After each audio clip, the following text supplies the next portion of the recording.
Welcome to All Things Policy, a daily podcast by the Takshashila Institution. We are a bunch of policy nerds based in Bengaluru, and we like bringing fresh perspectives to Indian affairs and Indian perspectives to global affairs. So grab a cup of coffee, sit back, and join us for today's chat. Hi, I'm Sarthak and I welcome you to All Things Policy. 2 years ago, around this time, Bangalore experienced heavy rains with lakes overflowing and severe waterlogging leading to widespread flooding. And this year, in March and April, the city faced an acute water crisis. What explains these fluctuations? What can Bangalore do to prevent future water shortages? And how can we avoid urban flooding? These questions are not just relevant to Bangalore, but to most urban areas in India. We'll explore these questions and more in today's episode. Joining me is Shashank Palur, who will be helping us understand Bangalore's water situation. Shashank is a senior hydrologist at Well Labs. He has been working on water and wastewater issues in Bangalore and its surrounding areas.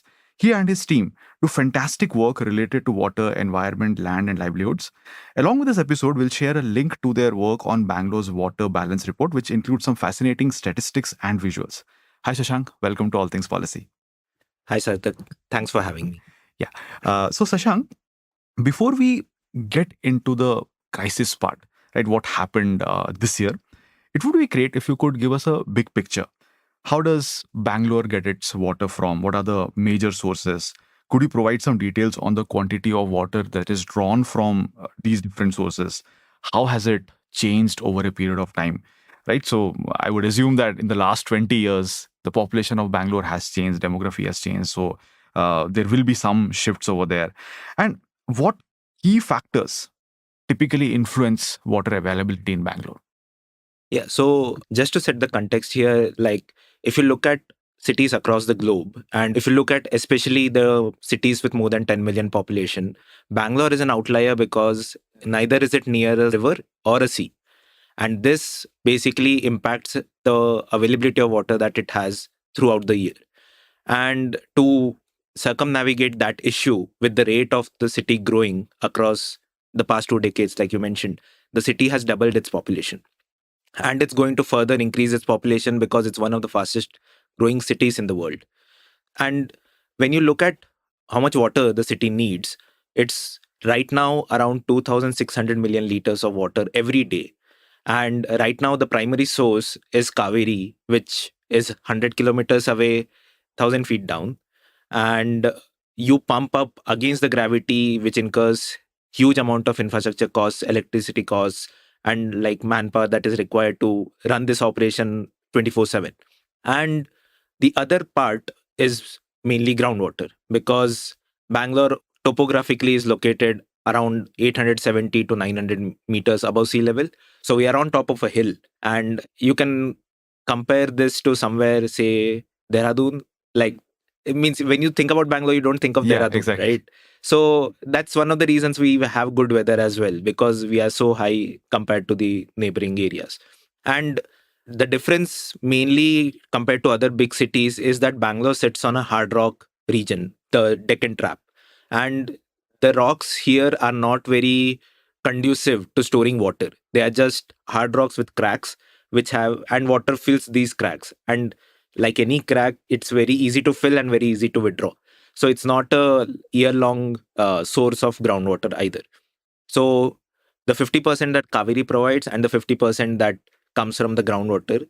So last summer, what we had was a groundwater issue and not a water issue in general, because you mentioned Cape Town.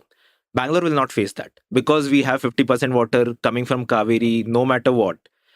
So Bangalore roughly withdraws 8% of all the allocation that has been given to Karnataka state as part of the tribunal verdict. And that 8% will only increase because compared to the amount of usage, which is mostly irrigation other than drinking is always given priority by all government agencies or policies. And that's why we won't encounter a Cape Town situation.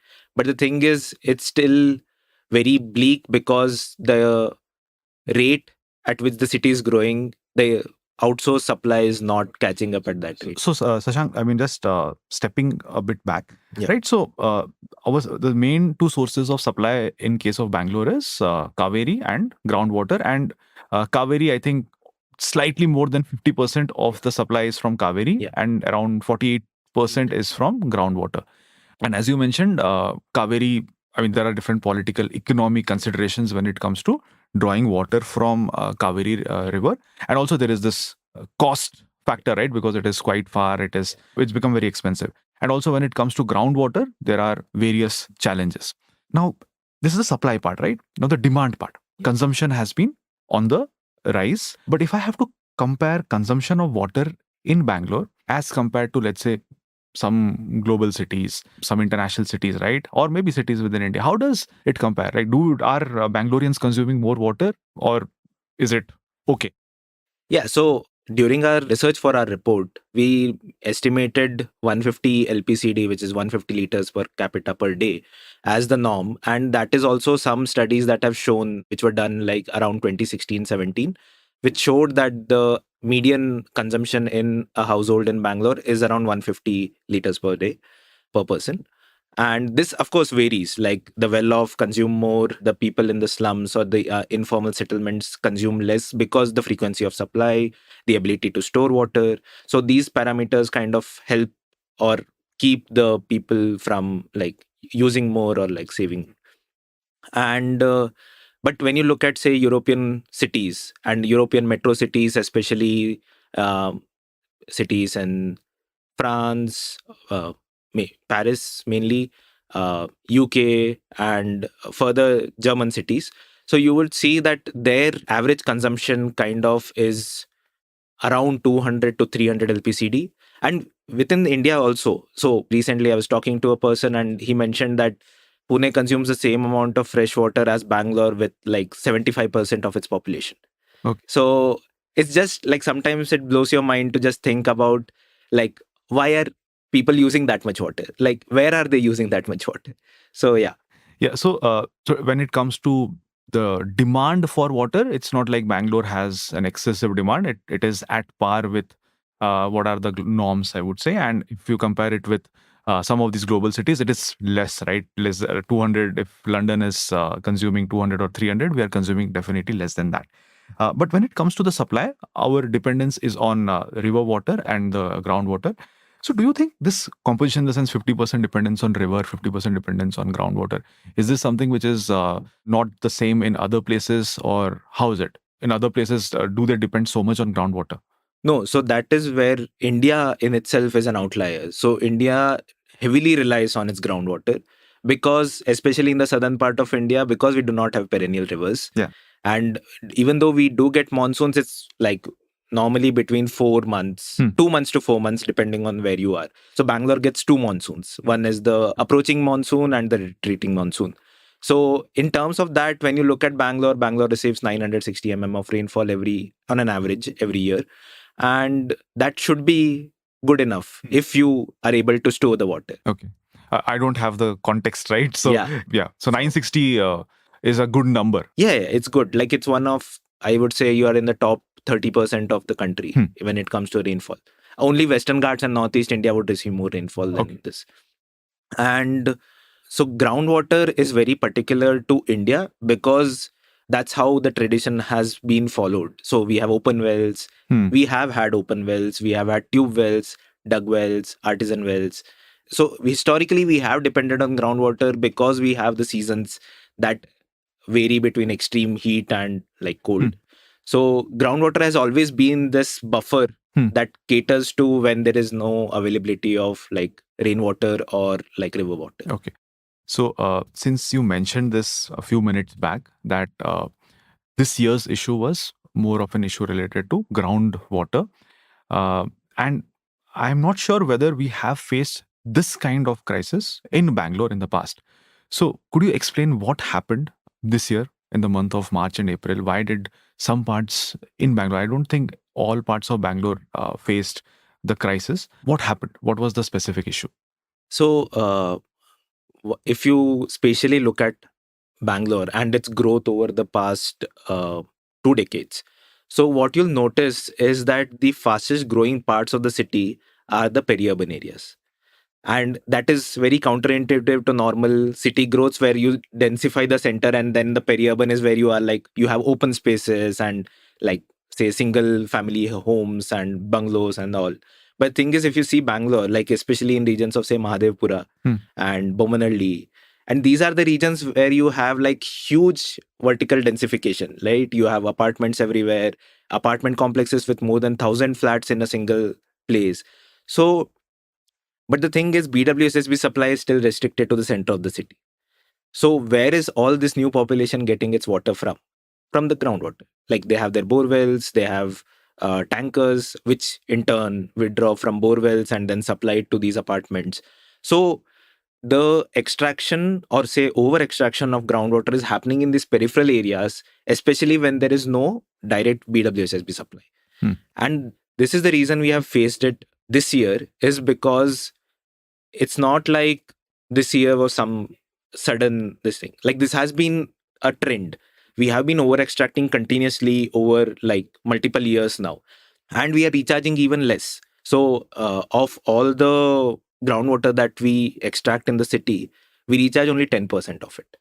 Okay. So there is going to be some time when this extraction catches up to you and you deplete the stocks. Because also in terms of India, and when you say talking about stock estimation of groundwater in the country, we are lagging behind. We do not have the data. We just can assume that something might have this much water on the basis of the rate of extraction that is happening. Okay, so you're saying that this year we possibly crossed that threshold, Yeah. and you did not have enough groundwater to extract. Now, again, I have two questions Okay. related to this. Yeah. First is, how does groundwater get recharged typically? And since you mentioned that just 10% gets recharged in case of Bangalore, why is this so low, right? The second one is, since it is getting depleted year on year basis, right? So don't we have any policy around it, or how is this managed? And since this is something which is creating extra negative externalities, right? If I draw groundwater, someone else also gets impacted by it. So don't we have any regulations around it, right? So what are your thoughts on this? So to answer your second part first, so in India, groundwater is a commons, but in a way, the perception of groundwater is not the same. So it's meri zameen, mera pani. Hmm. So you can extract as much as you want as long as you have a bore well or a well, without thinking about anybody else's needs. And like I mentioned, or you also mentioned, that if you extract too much, you are impacting other people as well. So the way we think about groundwater needs to fundamentally change. It's like I mentioned, it's a commons. It's not something that you own because you have a piece of land. Don't we need licenses or some sort of approval to have a borewell in place? So if you want to drill a new borewell, officially you have to register with the BWSSB, get a license for drilling a borewell. But it's simply the scale of the city, the rate of growth of the city, and the inability of the utility to kind of like keep its eyes on everything. So like one of the studies which was done around 2018, 2019 in Bangalore estimated roughly there were 10 lakh borewells. And when you look at the BWSSB registry, there are around 2 lakh borewells registered. So there's a 80% gap in data, and we don't know what the rate of extraction in these borewells are. And even the rate of extraction is not capped. So BWSSB charges you a flat 100 rupees fee for having a borewell and using the borewell. You can draw any amount of water. Yeah. So there's no metering done on it. So that is the reason that anybody who has a borewell can extract as much as they want. And when it fails, they just like dig it again, or deepen it, or they just drill a new borewell, which might or might not result in water now. And to kind of answer your first question, which is about why now? Not why. I implied, why is this recharge not happening, right? Why it is just 10%? Yeah. So, means if you look at, say, a map of Bangalore in, say, Google Earth or Google Maps in the satellite imagery mode, so you'll just see gray.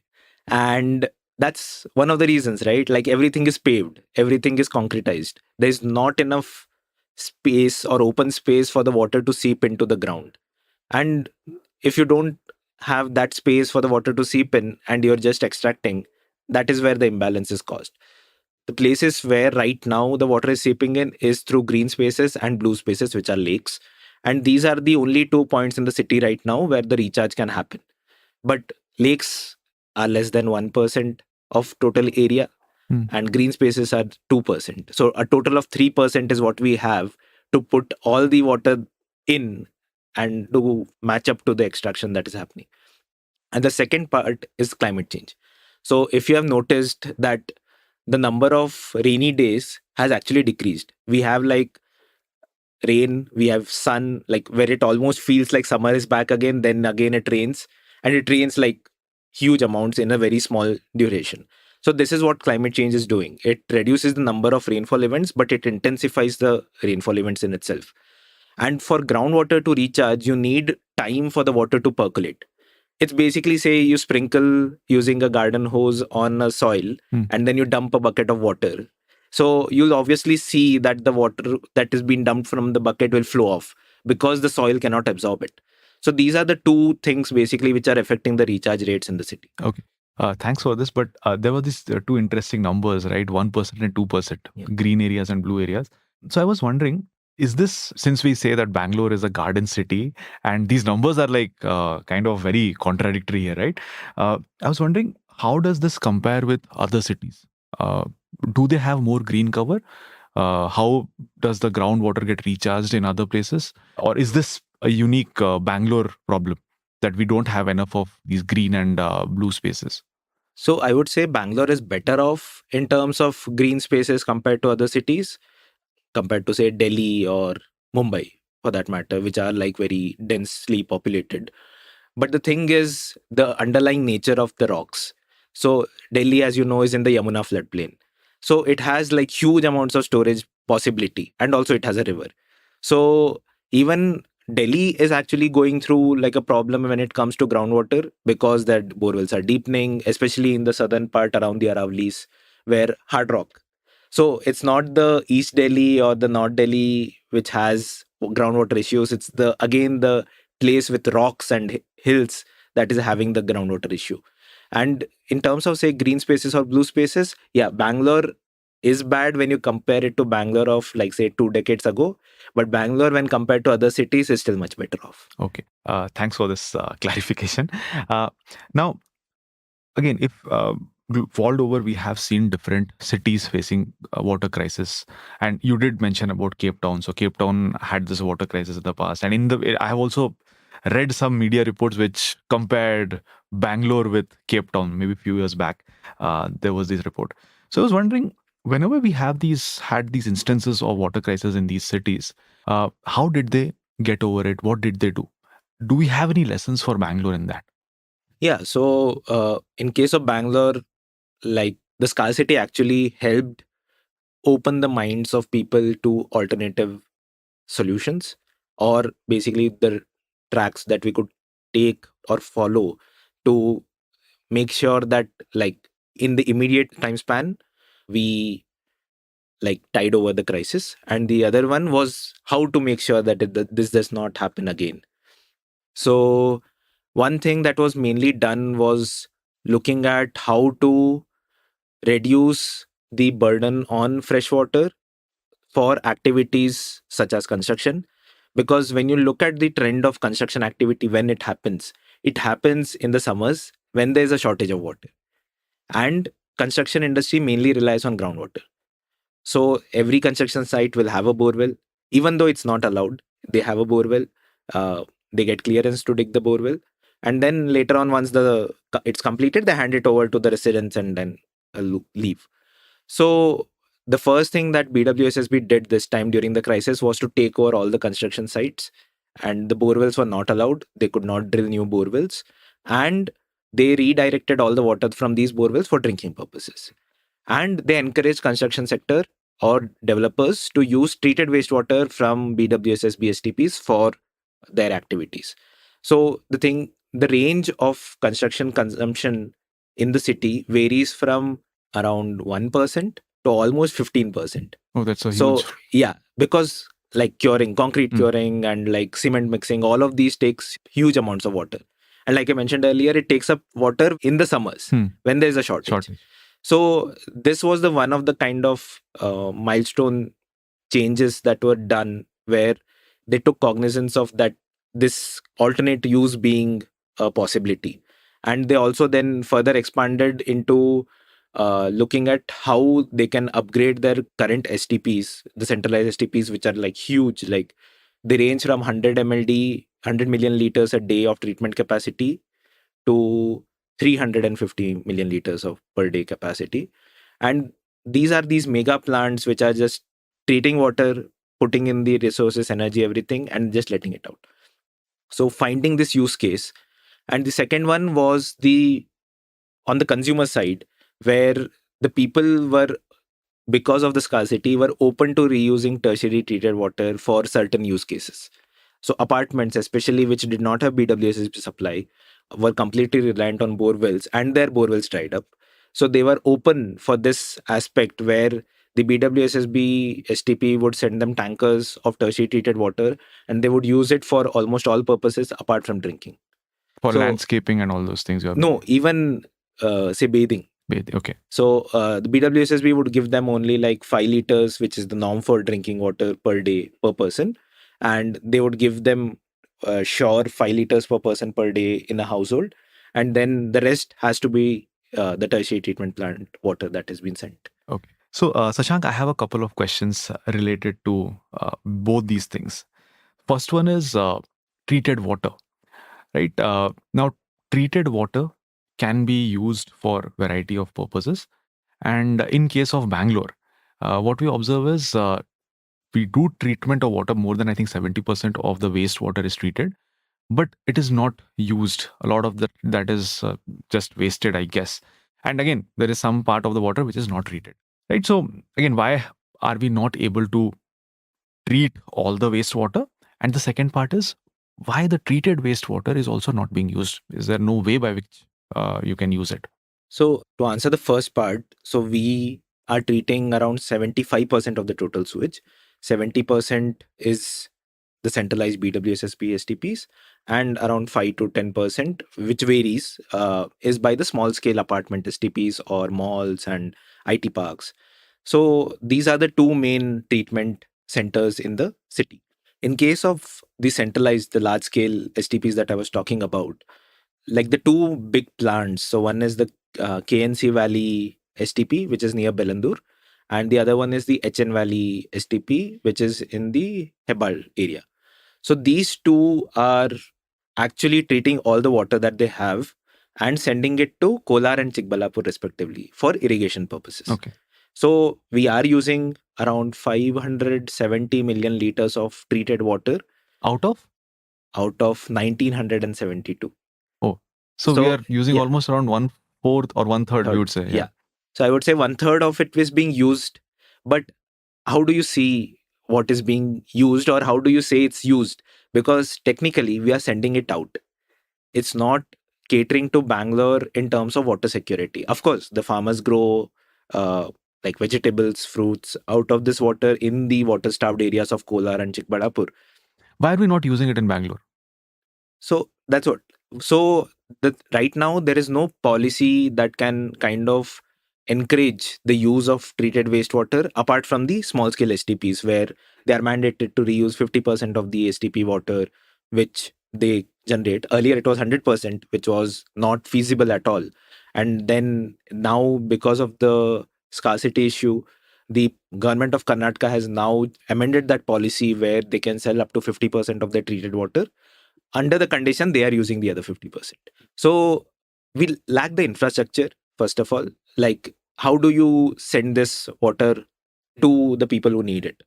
Like, already with the traffic issues, I don't think you want more tankers on the road which are transporting treated wastewater. And also, often the issue is like who needs the water and where the water is available. So if you say you can use it for industrial purposes and your STP is in central Bangalore, but the industry is in electronic city.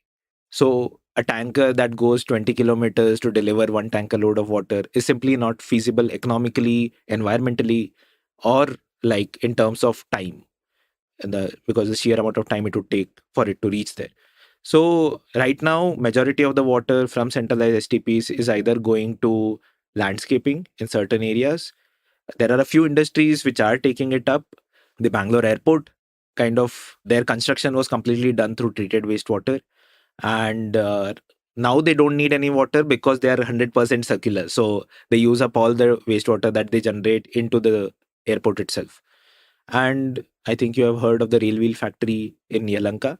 So they use water from the Yalanka STP for their purposes, manufacturing processes. And so there are these small cases where they are being reused, but the sheer amount of water that we have to make Bangalore a water circular city per se, you need to find more ways to do it. So the way that we categorize this particular problem of why wastewater is not being reused within the city. So it's basically three things that we look at. One is technology, one is the economics of it, and the third is perception. So first going to the technology part. It's not like the technology is not there. It's there. Like globally, it's been done over the past 20 years now. So there's a city in Namibia, I think, and they have been completely treating their municipal sewage water to provide drinking water within the city because they're in the middle of desert and they don't have any They have no water. options. Yeah. So it's not like it's not been done. It's been done. So then we come to the economics of it. It's like if your water, which is supplied to you by BWSSB, is given to you at a 90% subsidy, why would you want to put in more money and effort into treating water and consuming it? So there is this whole issue of like what should water be priced at, drinking water, and how should you be pricing treated wastewater? And the third one is perception. So as Indians, like I think it was a big ask for people to have toilets in their houses for a very long time. And now you are asking people to, in a way, consume the water that is coming out of the toilets. So there is this perception issue, and we are looking at how to uh, go around it or like make it more viable. Does distance matter? Like so, a very good case would be Chennai, who have this STP, which is a 10 million liter per day capacity STP in Nesapakam. And what they do is they treat the water to a very high quality, then send it to a lake which is like 8 kilometers away, and then pump the water from the lake and supply drinking water to the residents near the lake. So this is much more acceptable. Yeah, because the water comes from a lake. It doesn't come from the STP. Even though the lake water is much worse than what comes out of the STP effluent, the water quality actually degrades when it enters the lake. But people are more okay with consuming lake water than something directly from the STP. So is this something to do with people's trust in these facilities, government facilities, or maybe regulatory facilities? If it is coming from a private STP, maybe we don't trust our systems to ensure that it's clean enough. No, that has been an issue. So trust is a very big factor, of course. So like one of the surveys that we were doing, we tried to kind of look at which kind of small scale industries would be more willing to accept treated wastewater, car washes, garages, laundries. So we were looking at saying, we went to them, we told them, okay, we will make sure that this is the quality of water that you get, and we'll maybe give you at like what is the price that you would be willing to pay. And the first question they were like, where is this water coming from? So the moment we said that it's going to be like a small apartment STP that is going to cater to your unit, they were okay. They were like, if BWSS is supplying it, I'm not taking it. So this is general perception of like our infrastructure is not working, even though BWSSB is doing a really good job of treating it. But the general perception that government or public run utilities are not doing a great job. So there's that perception issue as well. And but yeah, like in terms of the number and the locations of these STPs, it doesn't make sense for only the centralized STPs to be doing the supply part, because logistically it does not make sense. Not possible. And the second thing that I wanted to ask you about, you mentioned that the water that is supplied, it has some 90% it is 90% subsidized, and this is something which is impacting the use of treated water, right? So at this point of time, that means the water pricing is something which is not as per the market levels, right? And does it not get revised over time? Because this has multiple consequences. If it is subsidized at such a high level, right? It Since you are trying to impact the pricing signals, it will alter the incentives of different stakeholders here. So is it not a problem that needs to be considered? Yeah. So right now, if I give you like the consumption patterns across different consumers, so that is like domestic, commercial, industrial, construction, green spaces. So the biggest chunk of the consumers in the city are domestic residents. Drinking water needs are the first, and 74% of all the water in the city is used for domestic purposes. Um, Commercial and industrial together are around 23%. And the pricing, when you look at it, an independent household will pay 7 rupees for the first 8,000 liters, and then it gradually increase. It caps out at 25 rupees, I think. No, sorry, it caps out at 42 rupees. And for that, you need to like really use it like anything. Apartments pay 25 rupees a blanket fee because they are seen as a bulk consumers. So they pay 25 rupees for every 1,000 liters. Um, Same for commercial. And industrials units are the only ones who pay the actual price, which is 90 rupees a kiloliter. So the I think the policy or the pricing tariff evolved in such a way where they were like, okay, we'll provide subsidized rates to certain people and then get the revenue from the other side. But when you look at the way that the consumption pattern is across the city, you can't have 8% of the industries like taking the burden of the rest, like 75% of the domestic users to make up. And that's why BWSSB goes into 1,000 crores of debt every year, because it's not easy maintaining such a big infrastructure project. So, but also water is a very political issue. So, water pricing. So it's not. So I think the last time it got revised was somewhere in 2010s, when this price was increased from 5 to 7, I think. And since then there has been no change. But recent reports say that they're looking at price change, and I think the Deputy Chief Minister also mentioned Yeah. it some time back. But I mean, if you price it at such a low level as compared to what the market prices are, there will be different kinds of unintended consequences, right? Why will people opt for some other sources? And at the same time, the municipal authorities or the state authorities which are trying to provide this, they also don't, if they're running in this huge debt, they also don't have an incentive to improve the infrastructure.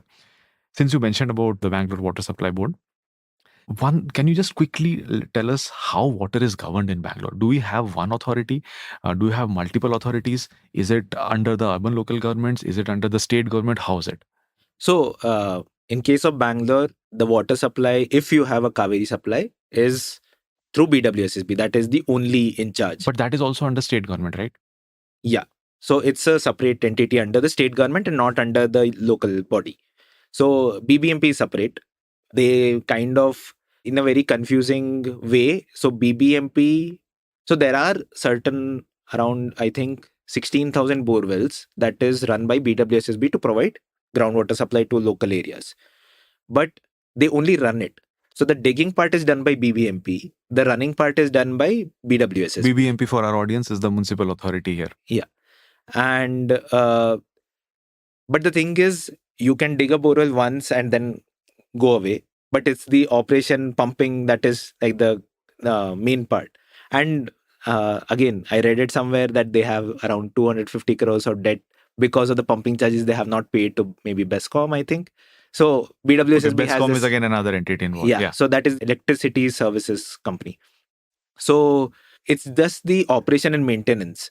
And so, yeah, like I mentioned, if you have a pipeline, then it's BWSSB. If you don't have a pipeline, then you are either dependent on the independent tanker contractors, and the other one is groundwater, which is again governed by the Karnataka Groundwater Authority. And in other cases, if you look at the larger water scape in the city, lakes. So lakes are again, like, I think there are some 7 different agencies that govern lakes.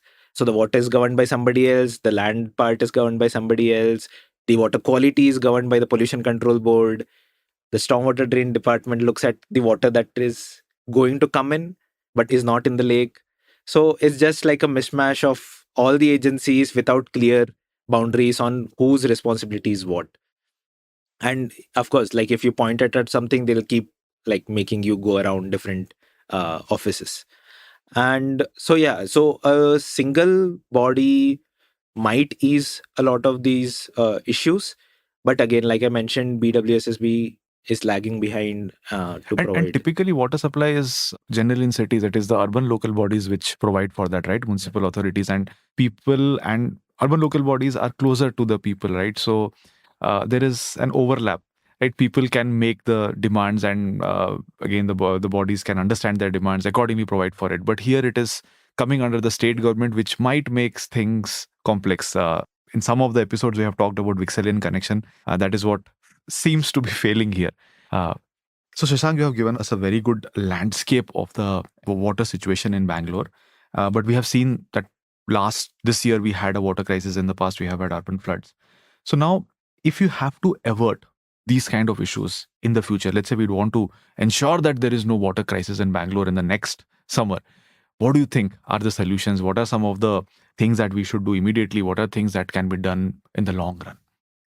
So, looking at specifically Bangalore, because we are in this very unique situation of being like at top of the hill, and Kaveri Stage 5, which was supposed to get inaugurated in 2021, and then during the crisis, it was said that it'll happen in June first week. Earlier in September, they said it will be third week of September, and we are still waiting. So this is supposed to bring in additional 750 million liters of water, and so it will take the number up from 1460 million liters that the utility is currently providing to 2250. And this will again cater to some bit, but the thing is, what happens to the next phase? Means you can never outpace that growth. I think Indian cities are not built in such a way that where you can think 20 years ahead and like give the services beforehand, and we'll perennially be playing catch up. So the only other way where we think of this not recurring is that groundwater, right? Because like I mentioned, like 48% is still groundwater. So how do we reduce the burden on groundwater? How do we put more water into the ground than what we are extracting? Maybe it's not possible to put more than what we are extracting, but somewhere to increase the 10% number to say a 30 or a 40%. And the other one is look at identifying who are the major water consumers from groundwater, and if we can offset their demand using treated wastewater. So, industries, commercial entities, certain aspects of your day to day uses. So, as much as possible, we have to incorporate the reuse of treated water to reduce the freshwater burden in the city, because it's estimated right now, I like I mentioned, it was 2600 million liters of demand, and by 2030 it's expected to go to 4000 million liters. I don't think it is feasible to keep building more and more stages of Kaveri or diverting other rivers to come into the city, because in a way any of these can fail at any time, looking at our climate change patterns. And also because the water is not only ours, there are downstream consumers of water, which like you mentioned earlier has political Political economic implications. constraints, yeah. So we have to look at making the city self reliant, and look at how we can solve our problems. Because, like I mentioned, if you use 2600 million liters of water every day, you're generating around 2000 liters of it as wastewater. And Kaveri provides 1460, groundwater provides around 1300. So, like, there is a possibility where you can reduce the burden on the groundwater first. Because, so let's keep stopping Kaveri supply to Bangalore little far away, because that is our only perennial source of water right now. And previously, Bangalore has had droughts in, I think, late 1890s, which triggered the building of the Hesarghatta Dam, then ultimately Arkavati River providing water to the city when Malleshwaram and Baswangudi were constructed. So there have been these quotes that like, oh, we should like stop taking water from the river. But no, that's our only sure way of getting water. So rather than that, we should be focusing on building our groundwater stocks, reducing the pressure on groundwater, and reusing wastewater within the city as much as possible. Yeah, thanks for this. And do FSI regulations also play a bit here, groundwater recharge? Because you are saying we have a lot of gray.